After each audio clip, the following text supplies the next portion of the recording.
Сәлем барлықтарыңызға. Бүгін раскладымызды қазан айына арнайтын боламыз. Қазан айында жігітіңіз екеуіңіздің қарым-қатынастарыңыз қалай болады, қалай өрбиді?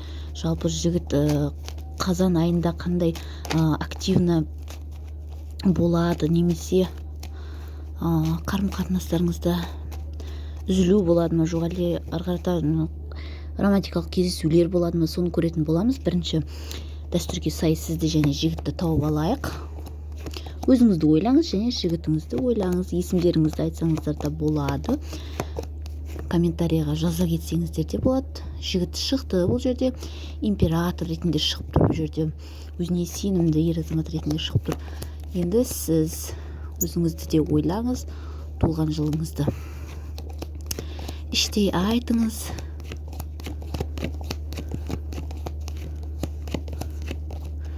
Сіз де шықтыңыз.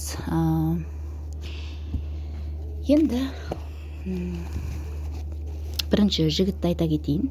Жігіт король пентакли болып шығып тұр, яғни знак зодиакасы бойынша козерог, дева болуы мүмкін, бірақ бұл маңызды емес, общий форматта расклад болғандықтан знак зодиакаға қатты берілудің қажеті жоқ бұл жерде.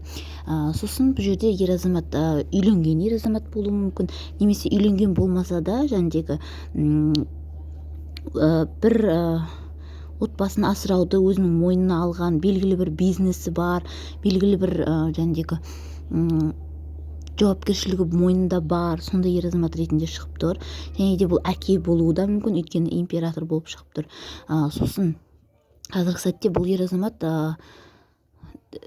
жәндегі бір жағынан қатал да болып тұр, бір жағынан сезімде болып тұр бұл ер азаматта. Яғни қазіргі сәтте бұл жерде ер азаматта көңілі тоқ, ісі алға жылжып жатыр, материалдық жағдайда тұрақталған, солай көрсетіліп тұр бұл жерде. Сосын бұл жерде ер азамат жәндегі өзінің авторитеті бар, яғни бұрын үйленген ер азамат болуы да мүмкін, ажырасқан ер азамат болуы да мүмкін, солай көрсетіліп тұр бұл жерде. Енді сізді айтатын болсам, сіз королева кубковый, знак зодиакаңыз бойынша шаян, саршаян, балықтар болуыңыз мүмкін, бірақ бұл маңызды емес, общий форматта расклад болғандықтан знак зодиакаға қатты берілудің қажеті жоқ. Сіз қазір көңілшек болып тұрсыз, бір жағынан жәндегі ойлану үстіндесіз десем де болады. Біреуге ақыл айту, біреуді бір жаққа қарай жұмсау деген сияқты нәрселер, біреуге жәндегі жол көрсету деген сияқты, өзіңізде өміріңізде, яғни ары қарата қандай қадамдар жасаймын деген сияқты, өзіңіздің немесе осы уақытқа дейін жасаған іс-әрекетіңіздің дұрыс еместігін ойлап жатырған болуыңыз да мүмкін. Белгілі бір қадам жасадыңыз, яғни сол әрекеттің дұрыс па, дұрыс емес па деген сияқты өзіңіздің ойыңызда, яғни өз-өзіңізді талқылау, ойыңыз солай көрсетіліп тұр бұл жерде. Бір жағынан жәндегі суықта болып тұрсыз, бір жағынан көңілшекте болып тұрсыз. Немесе қазір банядан, душтан шыққан болуыңыз да мүмкін, белгілі бір водный процедура алған болуыңыз да мүмкін бұл жерде. Көп жағдайда яғни бір жерге барып, ол жерге барғаным дұрыс па, дұрыс емес па деген сияқты ойларда ойлап жатқан болуыңыз мүмкін, алда уақытта баруды да ойлап жатқан болуыңыз мүмкін, немесе барып келген болуыңыз да мүмкін. Яғни сол жағы дұрыс па, яғни сол барған қадамым, баратын жерім дұрыс па, баруым керек па деген сияқты екі ойлылық көрсетіліп тұр жерде. Яғни қазір сол жағын ойлау үстіндесіз десем де болады. Енді жігіт екеуіңіздің араларыңызды көретін болсақ, жігіт екеуіңіз араларыңызда қазіргі сәтте белгілі бір жәндегі араласу қазіргі сәтте активно жоқ. Екеулеріңіз араларыңызда заңға байланысты қайшылықтар болуы да мүмкін, яғни документтерге байланысты екеулеріңіз араларыңызда келіспеушіліктер, қиындықтар, немесе общий бизнестеріңіз болуы да мүмкін деген сияқты. Сол жағынан қиыншылықтар болуы мүмкін, немесе жәндегі документацияға қатысы жоқ болса, яғни қарым-қатынастарыңыз қазіргі сәтте бір арнаға түсуі, яғни екеулеріңіз араларыңызда шешімнің қабылдануы болмай тұр десем де болады. Яғни екеулеріңіз араларыңызда бірге отбасы болуға кедергілер көп, яғни отбасылы адам көріп отырған болсақ, күйеуіңіз көріп отқан болсаңыз, онда сіздердің қарым-қатынастарыңызға бір әйел адамның араласып жүргендігі көрсетіліп тұр, яғни соның кесірінен ара қатынастарыңыз бұзылғандығы көрсетіліп тұр, яғни қыз жігіт болып жүрсеңіздер де дәл сондай, яғни отбасылық өмірге дейін баруға, тұрақты қарым-қатынас жасауға бұл жерде әйел адамның кедергісі, әйел адамның активно сіздердің қарым-қатынастарыңыздың үзілуіне активно қимыл жасаған әйел адам түсіп тұр бұл жерде. Иә, араларыңызда өсек сөздер таратқан болуы мүмкін, араларыңызға дұрыс емес нәрселер айтқан болуы мүмкін, қарым-қатынастарыңыздың бітуіне, араларыңыздың суына бұл жерде суытпа жасаған болуы да мүмкін, яғни магия жасаған болуы да мүмкін, бірақ 100% магия жасалған деп айта алмаймын, бұл общий форматта расклад болғандықтан солай болуы мүмкін. Оны жеке раскладтан көрсеңіздер болады, жекеме шықсаңыздар болады. Яғни бұл жерде бірақ сонда да екеулеріңіз араларыңызда соңғы сәтте бір-бірлеріңізге тұрақты болуға шанс бар, бір-бірлеріңізге интерес бар, қыз бен жігіт екеулеріңізде. Бірақ қазіргі сәтте араларыңызда арақашықтық, как будто конец сияқты, араларыңыз суып кеткен сияқты, сондай қарым-қатынас түсіп тұр қазіргі сәтте. Егер де бұл сіздердің өмірлеріңізге ұқсаған болса, онда комментарияға жаза кетіңіздер, иә, бұл біз деп. Енді қазан айында жігіттің жалпы ойы қалай болады, сізге деген қадамдар жасайды ма, қарым-қатынастарыңыз қалай болады, соның бәрін қазір көретін боламыз. Бірінші, жігіттің қазіргі сәттегі ойы, осы қазір қазан айы басталып кетті, осы қазан айындағы ойын көрейік.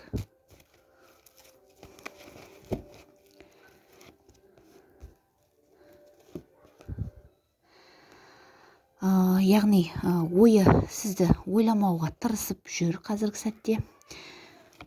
Иә, көп жағдайда қарым-қатынасымыз бітті, не істерімді білмеймін, ойлағым келмейді деген сияқты бәрібір де ойынан шығаруға тырысуда қазір. Көбінесе ойы бұлайда сізге бір хабарға шығу деп айта алмаймын. Қазіргі сәтте ойы мүлде жабық, сізге хабарға шықпайды,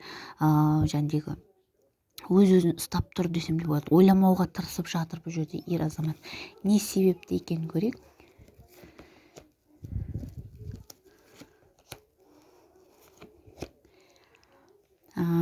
Не себепті болған кезде, не себепті сізді ойламауға, не себепті сізге хабарға шықпауға, ойынан шығарып тастауға тырысып жатыр десеңіз, бұл жерде ер азаматта өзінде аздаған сенімсіздік, яғни мен бұл қарым-қатынаста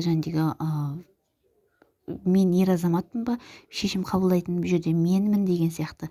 Яғни бұл жерде өзіне де белгісіздік, бұл жерде магияның да әсері болу ықтималдығы өте жоғары болып тұр. Верховная жрицамен двойка жазылып, бұл дегеніміз яғни тылсым нәрселердің де әсер беруі, яғни алыстан жігітті екі жолға қойып қоюы, яғни шешім қабылдай алмауы, не істерін білмеуі деген сияқты. Сондай себептерден бұл жерде ер азаматта сенімсіздік өзіне деген, сосын сізге хабарға шықпаймын, ойламауға тырысып жатыр қазіргі сәтте. Енді осы қазан айында жігіттің сезімі қандай дегенге, қандай болады сезімі?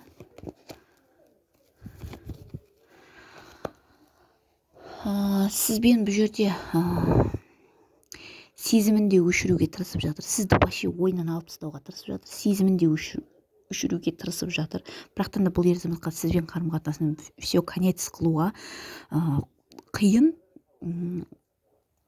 болып тұр, бірақ сонда да мәжбүрлі түрде болмайды, бізде тұрақтылық жоқ деген сияқты сондай позицияны ұстанып тұр.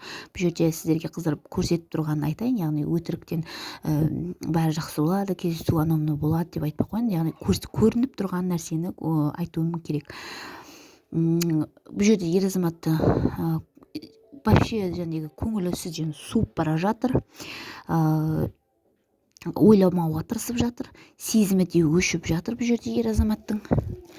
бұған қандай да бір магияның, әйел адамның әсері бар екендігі көрсетіліп тұр. Мүмкін ол анасы болуы да мүмкін, әпкесі немесе басқа бір әйел адам деген сияқты оны ұнататын. Бұл жерде общий форматта расклад болғандықтан әркімде әртүрлі, кейбіреулерде жігіттің анасы, кейбіреулерде басқа бір әйел деген сияқты. Енді өзіңіз хабарға шығып, өзіңіз бір қадам жасайтын болсаңыз ер азаматқа, ол кезде ер азаматтың реакциясын көрейік.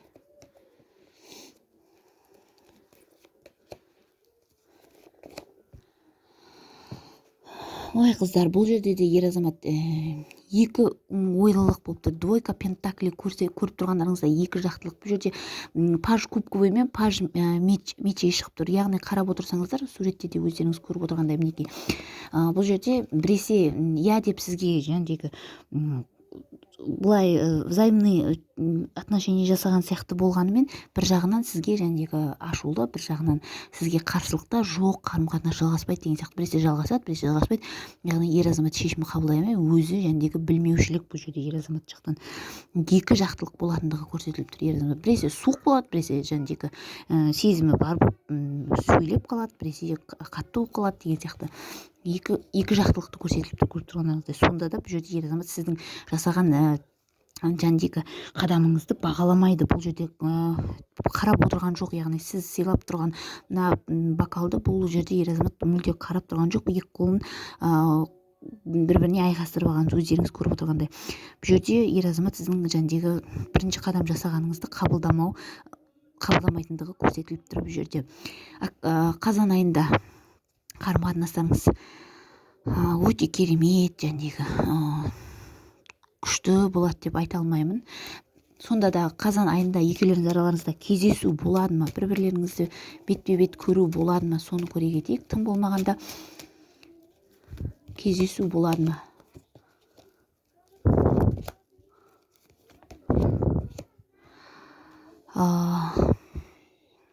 Кездесу де болмау ықтималдығы өте жоғары бұл жерде. Ер азаматтың қазір өз-өзін ұстауда, өз-өзін спокойно ұстауға тырысып жүр, яғни сізге хабарға шықпауға, мүлде кездеспеуге тырысып жүр. Бұған әсер етіп жатқан әйел адам, яғни бұл жерде ер азамат арыстандай болып атылып шыққысы келгенмен, бұл жерде ұстап тұрған бір әйел адам бар, яғни ол оның құрығынан шыға алмайды. Сізге суық болып тұр, яғни кездесуге жоқ деп тұр. Аяқ қолын тағы да өз қолын өз қалтасына салып алған, қысып алған, яғни бұл жерде кездесу де болмау ықтималдығы өте жоғары. Хотя жігіт талпынғанымен, сізбен кездесеміз я деп кездесуге сәл де болсын тырысқанымен, бұл жерде басқа бір әйел адамның ықпалынан сізге жәндегі суы, сізге қарым-қатынас жасамауы көрсетіліп тұр бұл жерде. Енді осы қазан айында сізге совет ретінде көре кетейік. Таро картасынан совет ретінде қазан айында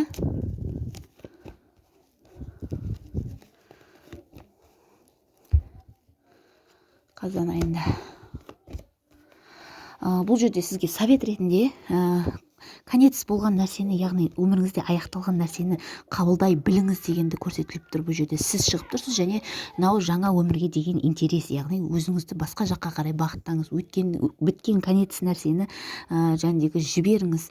Басқа сізге шанс келіп тұр, яғни сіз шығып тұрсыз. Бұл жерде активный, өз-өзіңізге сенімді, самооценкаңыз бар, жаңа өмірді бастауға тырысыңыз. Яғни өткен керек емес, пайдасы жоқ, сіздің самооценкаңызды түсіретін нәрселерден аулақ болып, өзіңізге көңіл бөліңіз деген таро картасына совет ретінде көрсетіліп тұр.